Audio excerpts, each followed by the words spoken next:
Hey guys, welcome back to the DrCliffAuD vlog. This is vlog number 110, and today I'm going to do something a little bit different. I'm actually going to be going and reviewing the interview that Howard Stern had with Dave Grohl about his hearing loss. Now, if you don't know who Dave Grohl is, he is basically the lead singer of the Foo Fighters, and he used to be the drummer for Nirvana, which basically means he's been in hard rock for like decades. And he's had a lot of noise exposure over the course of that time. So I want to actually go step by step through this interview. It's only like a 3 or 4 minute interview that they had talking about his hearing loss, but I want to basically discuss some of the aspects of it and how noise exposure can impact hearing and what Dave's experience has been with that. But before I get started with this, if you could do me a huge favor and click the like button, it really helps out my channel. And while you're at it, go ahead and hit the subscribe button with notification bell if you want to see more videos like this one, because again, this is a newer format. So let's go ahead and get started. Talk to me about why you will not wear earpieces when you go on stage and perform. Dave, you said your hearing is so f***ed up now that you don't hear voices normally. They sound like they're like robots talking or something. Is that correct? I love how you laugh. It's like Peanuts. It's all. It's What's not going that on? bad. Have you been to a doctor? I have not been to an ear doctor. Actually, I did go to an ear doctor recently just to get them cleaned out. That was a mess. But I haven't had them tested in a long time. I mean, I know what they're going to say. You have hearing damage, tinnitus in your left ear, more so than your right ear. Like my left ear is kind of worse than my right because of my snare drum and my stage monitor when I played the drums. But you know, I've tried the ear monitor thing before a long time ago, and the problem that I have with it is it removes you from. Now, I want to stop it right here because there's already been a couple things that they've talked about that I want to unpack a little bit. So when Howard Stern is talking about wearing these earpieces, what he's talking about is these in-ear monitors that musicians will wear to help them hear themselves. So like when you're a lead singer, you need to be able to hear yourself singing. But because the sound of the band is so loud, you basically can't hear yourself. And so what they would traditionally do is they'd put these speakers in front of the band, pointing back towards the band, so the lead singer, when he's singing, his voice is being amplified by those speakers and he can actually hear himself. That's called, those are called monitors basically. So the problem with that is it caused an immense amount of damage to your hearing if you do this over the course of a long period of time. And even in some cases, it can cause a lot of damage over a short period of time. Now, we'll talk a little bit more about those in-ear monitors here in a minute and why Dave does not like to use them. But the other thing that he was talking about was this aspect of having an asymmetry. So having one ear being worse than the other. He basically has not had a hearing test in a really, really long time, if ever. But he says he knows exactly what they're going to say. They're going to say that his hearing loss is worse in the left ear, his tinnitus is worse in the left ear than it is the right.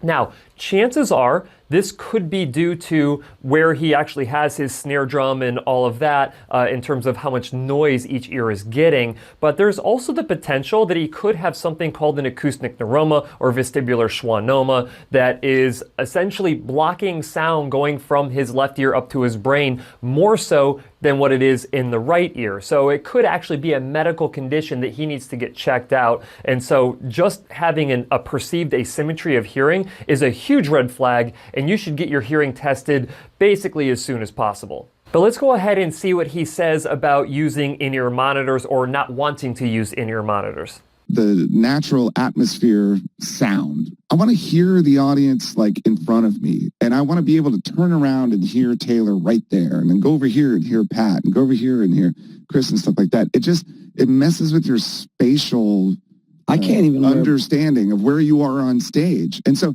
but that being said, I've had the same monitor guy, the guy that mixes my monitors, for 31 years. I mean, the guy is like, he's in my head.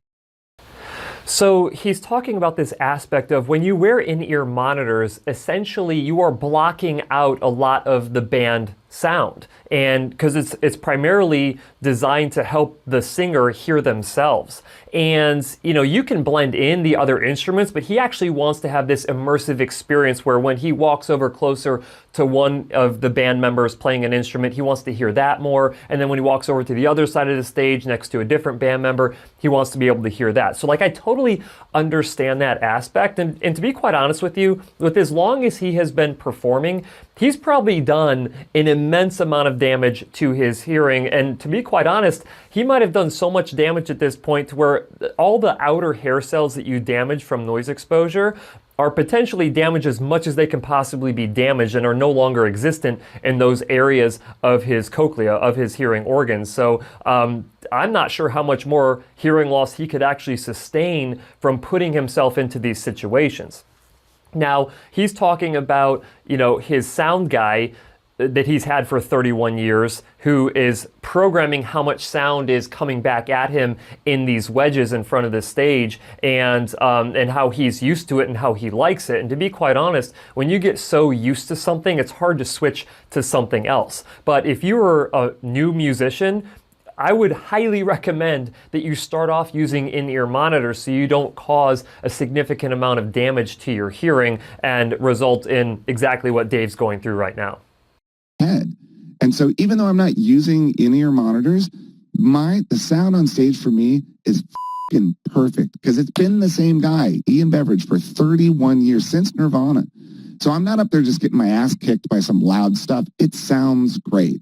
And I just don't like the in-ear things. Plus I have little fucking ear holes, and those things, when I put them in, they just pop out. And I don't want to look like a praying mantis with these things all over my head. I want to go out there and go nuts. Well, as someone who has looked like a praying mantis his whole life, it's not a bad look. I've always looked like that. But here's the thing. You're fucking yourself up. It's like, I got to do it my way. Yeah, I figure that we've been playing shows like this for so long. There's not much I want to change. And to be honest, when we go in to make a record and we're mixing an album, dude, I can hear the slightest little things. My ears are still tuned in to certain frequencies, and if I hear something that's slightly out of tune or a cymbal that's, not bright enough or something like that, in the mix, I can hear the minutia of everything that we had done to that song. I really can. That being... So that's a very interesting perception, because what a lot of people don't realize about noise-induced hearing loss is that it typically damages a very narrow range of frequencies, typically around 3,000 or 4,000 hertz. And this is because the ear canal, the human ear canal, will funnel sound and actually peak sound. It has a resonance at around 2,700 hertz. And when you provide a really intense sound, it causes more damage at around 3,000 and 4,000 hertz. So the adjacent frequencies to that, so the lower frequencies and then the frequencies that are even higher than that, they're typically unaffected or less affected, to the point where you feel like, yeah, I can still hear these other, sounds. And so I can still hear, hearing is not the problem. It's the problem comes into play when you're trying to understand human speech, because human speech, the clarity of human speech, there's an immense amount of clarity components inside of this 3,000 to 4,000 hertz range. If you have damage to your hearing at 3,000 or 4,000 hertz, you're missing a significant amount of that speech information, to where now if you go into a situation that has some background noise involved, you have no chance of understanding what someone's actually saying. And that's what he's going to get into right now. Being said, if you were sitting next to me right here at dinner, I wouldn't understand a fucking word you were saying to me the whole time. There's no way. In a crowded restaurant, that's the worst. No. That's the worst thing about this pandemic. It's people wearing masks. I've been reading lips for 20 years. So right. So it's a very good point. The damage that he has is specifically likely in the higher frequency ranges. And when that happens, it significantly deteriorates your ability to comprehend speech in a background noise situation. Now, the chances are, and I don't know because you need to test this, you need to do a speech and noise test, but if I were to test Dave, I would suspect that he potentially has actually a pretty good signal to noise ratio loss score, meaning that if his brain had access to these sound components, to these speech components in this 3,000 to 4,000 hertz range, that he would actually be able to hear better in a background noise situation, which is the crazy thing. And he's basically subjecting himself to all of this pain and irritation and frustration when he goes into a background noise situation because he can't understand anybody. And the other thing that he's talking about is during the pandemic, when individuals were wearing masks a lot, he's been using these speech cues with his eyes to be able to see these speech cues to fill in the missing gaps of what he cannot hear. And so when someone puts a mask on, you can't use that speech reading anymore. And it's not because it muffles the sound. I mean, sure, that has a somewhat of a muffling effect of sound, but the biggest issue of masks is that people cannot actually see your mouth moving. And he's realized that came to light significantly for him that if he can't see someone's mouth moving, he's got no clue what they're saying, especially if it's a background noise situation. And it's not that he's like totally reading lips. It's not like he could just have no sound and know what someone is saying just by watching their mouth move. He's combining the information that he can hear in the lower frequency ranges with the visual cues of the high frequencies, and then his brain is putting all of that information together so he can actually comprehend what someone is saying. But if he can't see someone's mouth, then I would bet you that he's also noticing this in a quiet environment if people are not facing him, because then the high frequencies drop off even more. All he's getting is this low frequency sound, and you could hear his buddy who's up there with him during the interview, talking about the teacher from the Peanuts comic that's wah, wah, wah, wah, wah, wah. That's how people probably sound to him if he can't face them and see the visual cues coming off of their lips. Someone comes up to me, they're like, I'm like, I'm a rock musician. I'm fucking deaf. I can't hear what you're saying. And so here's the thing, he's not deaf, right?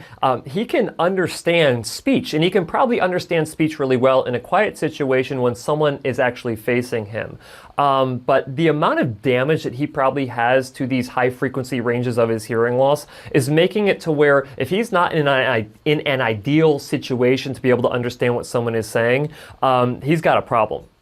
So really, at the end of the day, what Dave needs to do is he probably does need to start protecting his hearing more when he's performing. Sounds like he's not going to do that. It is what it is. Everybody makes their own choice on what's important to them and what's not important to them. But the thing that he could do that would significantly improve his quality of life from a hearing perspective is likely get hearing aids. Now, yes, he should be going to an audiologist to get tested to confirm if there is or is not an asymmetry between his left and his right ears. If there is an asymmetry, he should be referred on to a specialist that can order an MRI for him to determine if it's a tumor causing the additional hearing loss in his left ear. And if it's not, then he should absolutely be getting hearing aids, because this is what hearing aids would do. If he has good low frequency hearing because, all the noise exposure that he's sustained over the past several decades has damaged the upper frequencies, what you can do is you can be fit with hearing aids that allow that natural low frequency sound to come through your ear canals unaffected like it is right now, and then you can blend in these high frequency speech sounds that he's missing. And if he could get access once again to these high frequency speech components, he would get clarity back. Now, of course, everybody has a certain ceiling of performance when it comes down to this, but my gut tells me that Dave probably has a pretty good ceiling. And even if he doesn't, the likelihood of him hearing substantially better, not just in quiet, but in significant amounts of background noise, is substantially higher and better than what he can actually do right now. So, I don't know, Dave, if you happen to be watching this, the offer stands. I will treat you and make it to where you can go and function in these different situations. I mean, we don't have to put any of this out there on social media. We can just do it hush hush on the down low. I'm happy to take care of you when it comes to this. I think it's a super important thing, obviously, and I think it's something that would have a dramatic improvement on your quality of life. So you can hit me up you can shoot me a direct message or whatnot, have your people reach out to my people, and we'll get you taken care of. Nonetheless, that is everything that I wanted to cover today. Hopefully you guys got some value out of this discussion. I really appreciate Dave talking about his hearing loss on the Howard Stern Show. Make sure that you check out the Howard Stern Show as well. Fantastic production. They curse a little bit much for my liking, but it is what it is. Nonetheless, guys, I really appreciate you hanging out with me today, and as always, I'll see you next week.